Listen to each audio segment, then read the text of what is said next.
Now here we are with the chapter number 1 of Fundamental of Environmental Studies, which is पर्यावरण अध्ययन एक प्रस्तावना. Now what we mean by environment? Environment is our surrounding, और we can say ये क्या होता है हमारा, ये हमारा होता है घेरना या घिराव जिसको हम कहते हैं.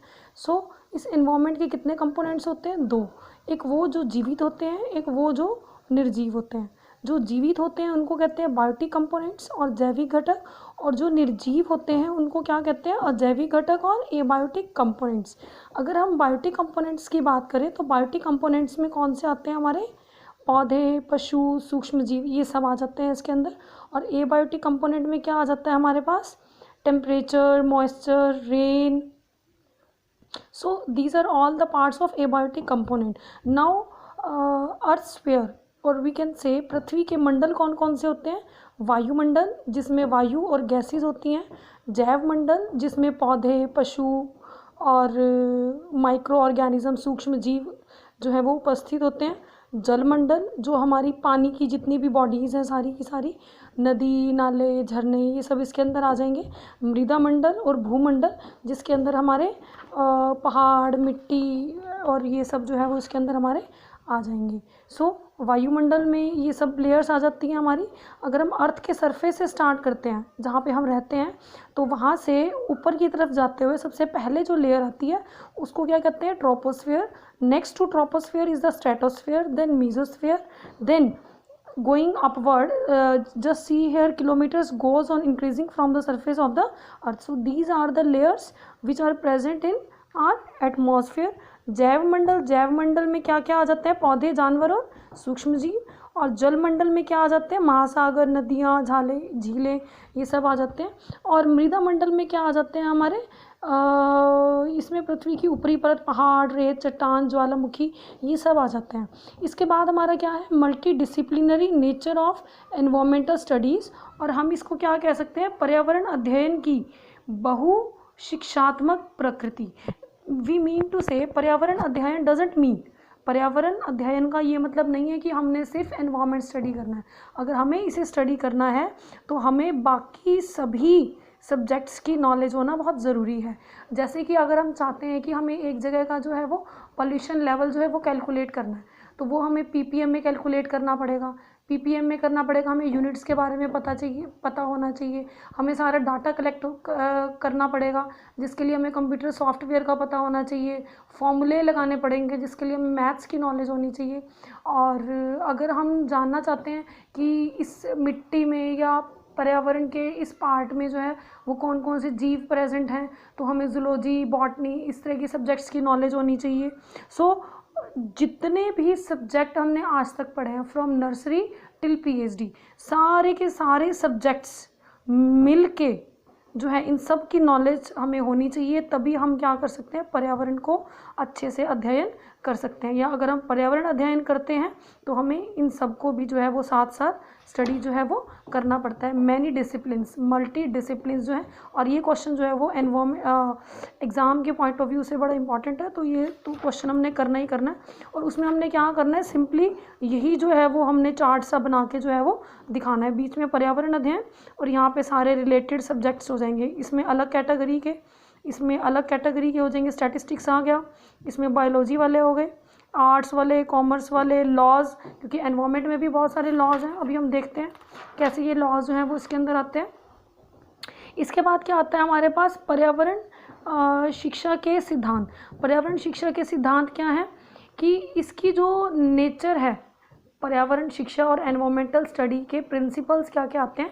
पर्यावरण शिक्षा का जो मुख्य उद्देश्य है वो क्या है? कि हमें हर लेवल पे जांच करना है कि पर्यावरण जो है वो हमारा सुरक्षित है या नहीं है. पर्यावरण में जितनी भी समस्याएं हमारी हैं उन पर नियंत्रण, बचाव, नियोजन, इस तरह के जो है वो बहुत सारे सिद्धांत हैं जो कि हमने करने. These are I think so not important from the exam point of view. So similar is the scope of environmental studies. Scope of environmental studies में हम लोगों ने क्या करना है? जितना भी हमारा सिलेबस है, 8 चैप्टर या 9 चैप्टर, जितने भी चैप्टर्स हैं उन सभी चैप्टर्स की समरी जो है वो हमने इसके अंदर लिखनी है. किसमें? Scope of environmental studies. सबसे पहला चैप्टर तो हम लोगों ने कर ही लिया, पर्यावरण का अध्ययन एक बहुशिक्षात्मक विषय। इसके बाद नेक्स्ट चैप्टर हम लोग करने वाले नेचुरल रिसोर्सेज और प्राकृतिक संसाधन। फिर इसके बाद आएगा इकोसिस्टम, बायोडाइवर्सिटी, वातावरण प्रदूषण, environmental pollution and its prevention, preventive measures, progress, development और environment related social issues, population and environment. इस तरह से जितने भी हमारे चैप्टर्स हैं उन सभी चैप्टर्स की हेडिंग बना के हमने क्या करना है, उसको कुछ कुछ लाइंस में हमने क्या करना है, उसको एक्सप्लेन करना है। This is also very important from the exam point of view. तो इसके बाद हमारे पास क्या आ जाता है, need for public awareness. Actually हम चाहते हैं कि पर्यावरण के बारे में जो है वो सभी को, पूरी पब्लिक को जो है वो अच्छे से पता होना चाहिए, ताकि हम पर्यावरण को जो है वो गंदा ना करें। क्योंकि ये एक बहुत पुरानी कहावत है कि टिट फॉर टैट, जैसे को तैसा। अगर हम पर्यावरण को प्रदूषित करेंगे तो पर्यावरण की जो गंदगी है, का जो प्रदूषण है, वो क्या करेगा, हमारे सर्वाइवल को भी क्या कर देगा, दूषित कर देगा। जैसे हम लोग आजकल देख ही रहे हैं, कोरोना के साथ साथ ब्लैक फंगस और भी बहुत सारी जो महामारियां हैं, जो पेंडेमिक हैं, वो क्या कर रही हैं, हमें बहुत ज़्यादा परेशान कर रही हैं, हमें बहुत ज़्यादा धूमिल कर रही हैं। तो ये क्या है, ये हमारे ही दुष्कर्मों का दुष्प्रभाव है जो हमें मिला है, जो हमने प्रकृति को दिया। प्रकृति भी हमें वो जो है वो सूद समेत जो है वो उस चीज़ को हमें वापस करती है। तो यही मेन रीज़न है, नीड फॉर पब्लिक अवेयरनेस। अगर हम चाहते हैं कि हम जो है वो स्वस्थ रहें, हमारा सर्वाइवल और हमारी आने वाली जनरेशन्स बहुत लंबे टाइम तक जो है वो इस धरा पर, इस भूमंडल पर सर्वाइव करें, तो हमें क्या करना है, जन जन को जागृत करना है कि हम पर्यावरण को प्रदूषित ना करें। इसके लिए हमें क्या करना है, हमें इसके लिए हमें अपने पर्यावरण को स्वच्छ रखना है, गंदगी नहीं मचानी, और जितने भी जीव जंतु हैं उनको ना मारकर उनके संरक्षण के लिए जो है वो हर संभव यथा प्रयास जो है वो हमने करने हैं। और थैलियों का, प्लास्टिक पॉलीथीन्स का हमने कम से कम यूज़ करना है। इस तरह से और भी इसके अलावा जो है वो किस चीज़ के लिए हमें जो है वो जागरूकता की आवश्यकता है, सामाजिक जागरूकता की। यह समझना आवश्यक है कि प्राकृतिक पर्यावरण तथा मानव निर्मित पर्यावरण पारस्परिक रूप से एक दूसरे पर निर्भर है। विकासशील क्रियाकलापों तथा निरंतर शहरीकरण में वृद्धि होने के कारण जीवन की गुणवत्ता तथा प्राकृतिक संसाधनों को नुकसान पहुंचा है।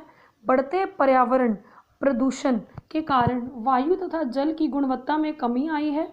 ये लोगों का पर्यावरण ह्रास स्थानीय, राष्ट्रीय और वैश्विक, मीन टू से local, national and global level, खतरनाक परिणामों के बारे में अवगत कराना आवश्यक है। जब तक हमें पता नहीं होगा कि हमें किस किस तरह की जो है वो प्रदूषित पर्यावरण की वजह से कैसी कैसी हानियों का या किन किन परेशानियों का सामना करना पड़ रहा है, तब तक हम लोग जो है वो अपने पर्यावरण को साफ सुथरा नहीं रखने वाले हैं। पर्यावरण संरक्षण प्रत्येक व्यक्ति का कर्तव्य और वचनबद्धता होना चाहिए। पर्यावरण स्वच्छता के विषय में जन साधारण को जागरूक करना आते हैं। इस तरह से ये बहुत सारे जो है वो रीजंस हैं कि हमें जो है वो सामाजिक जागरूकता की आवश्यकता क्यों पड़ती है, ठीक है।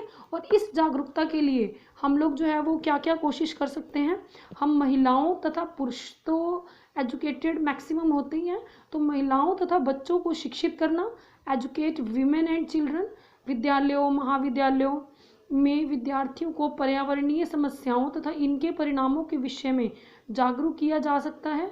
महिलाओं को भी इस विषय की शिक्षा दी जा सकती है, क्योंकि वे बच्चों तथा परिवार को जागरूक बना सकती है। क्योंकि एक जो स्त्री होती है, जो महिला होती है, वो एक नहीं, वो कई परिवारों को क्या करती है, एक ही समय पर शिक्षित करती है।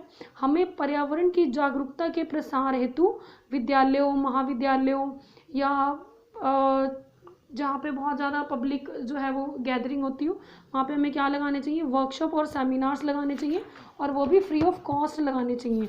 तभी जो है वो हम लोग इसकी जागरूकता को जन जन तक जो है वो फैला सकते हैं। इसके अलावा हमें क्या करना चाहिए, अभियान तथा जागरूकता कार्यक्रम, कंपेन और अवेयरनेस प्रोग्राम्स जो हैं वो भी करने चाहिए। डॉक्यूमेंट्री फिल्म्स बनानी चाहिए। अवेयरनेस थ्रू सोशल मीडिया के थ्रू भी हमें करना चाहिए। Street plays and theatre plays करने चाहिए। एग्जीबिशंस लगानी चाहिए जिसमें स्वच्छता तकनीकों तथा पर्यावरण अस्वच्छता को कम करने के तरीकों की प्रदर्शनी भी लोगों को पर्यावरण समस्याओं से अवगत करवाती है। इसके बाद क्या है, इम्पोर्टेंस ऑफ एनवायरमेंटल एजुकेशन। अगर हम एनवायरमेंट के बारे में शिक्षित होते हैं, पर्यावरण के बारे में शिक्षा ग्रहण करते हैं, तो उससे जो है वो हमें क्या क्या फ़ायदे होते हैं, उससे हमें फ़ायदे जो होते हैं, नंबर 1 अवेयरनेस, हमारे अंदर जागरूकता आती है कि कैसे हम जो है वो पर्यावरण शिक्षा हमें हमारे वातावरण के बचाव और संरक्षण की महत्ता के बारे में जानकारी देती है तथा पर्यावरण संरक्षण के चालकीय मूल्यों तथा प्रवृत्तियों को सिखाने में सहायता करती है। एटीट्यूड, प्रवृत्ति, पर्यावरण शिक्षा पर्यावरण के लिए चिंता की भावना तथा मूल्यों को प्राप्त करने और पर्यावरण के सुधार और संरक्षण में सक्रिय भाग लेने के लिए प्रेरित करने में सहायता करती है। यह प्रत्येक व्यक्ति का ध्यान जनसंख्या विस्फोट की समस्या, जलवायु परिवर्तन तथा जैव विविधता की महत्ता, प्रदूषण तथा इन समस्याओं को हल करने की विधियों की ओर दिलाती है। नॉलेज, पर्यावरण का अध्ययन हमें समझाता है कि निश्चित पर्यावरण मुद्दे जैसे विश्व तापन, जिसको हम क्या कहते हैं, ग्लोबल वार्मिंग कहते हैं, ओजोन की कमी, जिसको हम क्या कहते हैं, ओजोन डिप्लीशन, अम्ल वर्षा, एसिड रेन, समुद्री pollution, sea pollution and biodiversity न केवल राष्ट्रीय मुद्दे हैं, ना ही केवल नेशनल लेवल पे ये प्रॉब्लम्स हैं, बल्कि ग्लोबल लेवल पे हैं ये प्रॉब्लम्स। इसलिए इन्हें अंतर्राष्ट्रीय प्रयासों तथा सहयोग के साथ ही रोका जाना चाहिए। स्किल्स, कौशल, वर्तमान में औद्योगिकरण तथा शहरीकरण की दृश्य योजना और तकनीकी उन्नति, मैत्रीपूर्ण तकनीक के विकास की निरंतर आवश्यकता है। पार्टिसिपेशन, सहभागिता, यह पर्यावरण समस्याओं के प्रस्ताव के लिए सभी स्तरों पर कार्य करने में सक्रिय रूप से शामिल होने का एक चक्कर प्रदान करती है। इसके बाद जो है वो बहुत सारे जो है वो ऑर्गेनाइजेशंस हैं हमारे यहाँ पे। इन ऑर्गेनाइजेशंस जो हैं, कुछ ऑर्गेनाइजेशन नेशनल लेवल पे हैं और कुछ ऑर्गेनाइजेशन वर्ल्ड वाइड लेवल पे हैं, जो कि क्या करती हैं, पर्यावरण के संरक्षण में कुछ रूल्स बनाती हैं, रेगुलेशंस बनाती हैं, ताकि हम पर्यावरण को अपने लिए और अपनी आने वाली जो जनरेशन है उसके लिए क्या कर सकें, हम उसको सुरक्षित रख सकें, उसको सेव कर सकें। जैसे ये भी बहुत इंपॉर्टेंट है एग्जाम के पॉइंट ऑफ व्यू से, वर्ल्ड वाइड एनी 2 और एनी 4 वर्ल्ड वाइड ऑर्गेनाइजेशंस के नाम बताओ, और वी कैन से एक्सपेंड, और इसको विस्तार से लिखो, IPCC, WNO, WWF, इसकी फुल फॉर्म लिखो। इस तरह से भी क्वेश्चन आ सकता है। या सिंपली ऑर्गेनाइजेशंस का पूछ सकते हैं 2 या 4, या सिंपली पूछ सकते हैं कि कल्प वृक्ष क्या है, एक इंडिया लेवल पे क्या है, ये एक ऑर्गेनाइजेशन है। इस तरह से जो है वो इसमें क्वेश्चंस आ सकते हैं। इसके बाद क्या है, पर्यावरण और समाज। ये जो है ये हमें क्या बताना चाह रहा है कि समाज और पर्यावरण, इनका आपस में जो है वो किस तरह का संबंध है। समाज का पर्यावरण पर पॉजिटिव व नेगेटिव दोनों प्रकार का प्रभाव होता है। जो नेगेटिव एटीट्यूड है या जो नकारात्मक दृष्टिकोण है वो पर्यावरण का पतन करता है, जबकि सकारात्मक दृष्टिकोण पर्यावरण के पतन को रोकता है तथा जो नुकसान पहले से ही पर्यावरण का हो चुका है उसे सुधारने की कोशिश करता है। शहरीकरण, जिसको हम क्या कहते हैं, अर्बनाइजेशन। अर्बनाइजेशन जो है वो एनवायरनमेंट की डिलीशन एक्सप्लॉयटेशन का